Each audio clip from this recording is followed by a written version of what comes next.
धार्मिक और ऐतिहासिक नगरी जूनागढ़ में चंद्रगुप्त मौर्य वंशनु प्राचीन सुदर्शन तळाव आज खंडेर में परिवर्तित थई गयुं छे। गिरनारनी गोदमां आवेलुं आ तळाव वन विभागनी हदमां होवा छतां विकासथी वंचित छे। शुं आ वारसाने बचाववा माटे तंत्र जागशे? जुओ आ अहेवाल।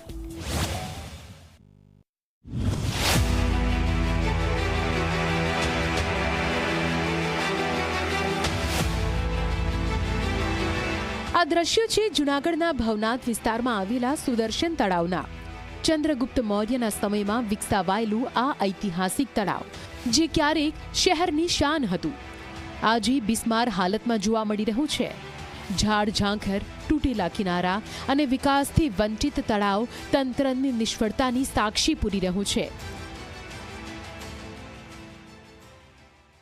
ચંદ્રગુપ્ત મૌર્યના સમયમાં બનેલું આ એક ઐતિહાસિક સ્થળ છે અને આજની તારીખે એની હાલત એટલી ખરાબ થઈ ગઈ છે, ઉપર કોઈ માણસો જાય તો ત્યાંથી પાછા મોઢું બગાડીને નીકળે છે। જે આપણે જૂનાગઢમાં એક ફરવાલાયક સ્થળ તરીકે આપણે એને સારું ડેવલપ કરી શકીએ એમ છે, પણ ન જાણે કેમ આ કોર્પોરેશનના ધ્યાનમાં આવતું નથી અને આવીને આવી ભંગાર હાલત વધતી જાય છે। આજે જે તળાવ છે એના કરતાં પણ ખરાબ હાલતમાં થતું જાય છે અને તાત્કાલિક રીડેવલપમેન્ટ કરવામાં આવે અને એક સારું આયોજન કરી અને માણસોને ફરવાલાયક સ્થળ વધારાનું મળે એવું આયોજન કરવું પડે એમ છે।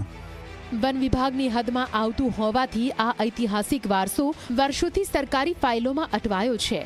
જો તળાવનું યોગ્ય સંવર્ધન અને બ્યુટિફિકેશન થાય તો શહેરીજનો માટે એક સુંદર ફરવાલાયક સ્થળ બની શકે અને સાથે સાથે ઐતિહાસિક ધરોહર પણ સચવાઈ શકે। ઐતિહાસિક ધરોહર છે એને સરકાર ક્યારેય એની બાબતે ધ્યાન નથી આપ્યું।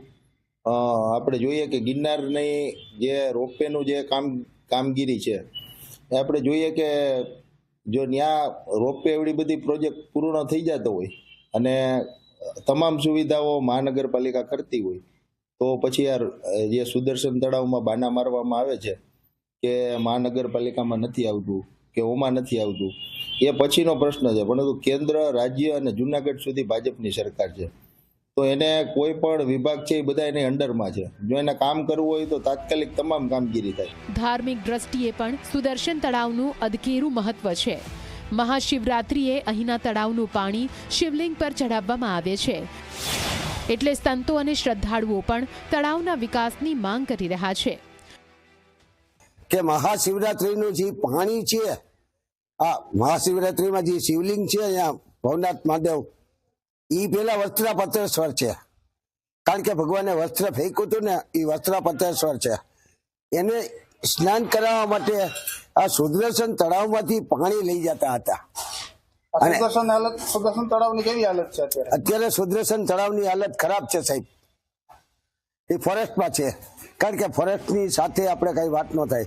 બીજી તરફ મનપાના શાસકો કહી રહ્યા છે કે તળાવ વન વિભાગ હેઠળ આવતું હોવાથી સરકારમાં રજૂઆત કરીને વિકાસના માટે પ્રયાસ કરાશે, પરંતુ પ્રશ્ન એ છે કે શું માત્ર રજૂઆતથી જ સુદર્શન તળાવને વારસો બચી જશે? અત્યારે કોર્પોરેશન નીચે આ તળાવ છે, વન વિભાગ છે એની નીચે આ તળાવ છે। કોર્પોરેશનને તો એની હદમાં જે આવે છે તળાવો, એ નરસિંહ સરોવર છે, વાઘેશ્વરી તળાવ છે, આનું ડેવલપમેન્ટ કોર્પોરેશન કરી રહી છે ને ટૂંક સમયમાં હમણાં થોડા મહિનામાં અમે ખુલ્લું પણ મૂકવા જઈ રહ્યા છીએ।